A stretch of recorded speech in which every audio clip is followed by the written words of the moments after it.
Buonasera e ben ritrovati con il TG Flash di New Sicilia. Di seguito i titoli più importanti del pomeriggio. Un sistema sanitario più moderno, efficiente e vicino ai cittadini siciliani. Questo l'obiettivo della nuova rete ospedaliera approvata oggi dalla Giunta Schifani. Adesso il documento dovrà essere valutato dall'ARS per poi tornare in Giunta per l'approvazione definitiva.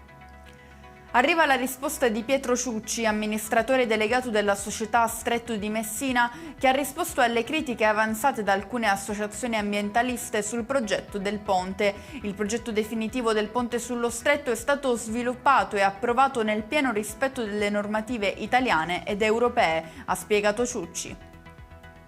Ci spostiamo a Sampieri, frazione marinara di Scicli, in provincia di Ragusa, per il decesso di un turista morto oggi in mare. L'ipotesi più accreditata è che possa essersi trattato di un malore improvviso, a seguito del quale i soccorsi si sono rivelati del tutto vani.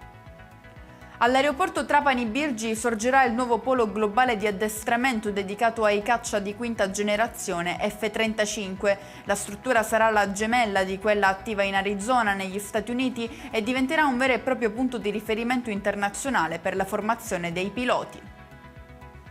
Chiudiamo con le previsioni meteo per domani in Sicilia. Si attendono giornate stabili tra cieli sereni e qualche annuvolamento passeggero. La Protezione Civile ha diramato per domani un'allerta arancione per il rischio incendi su tutta l'isola.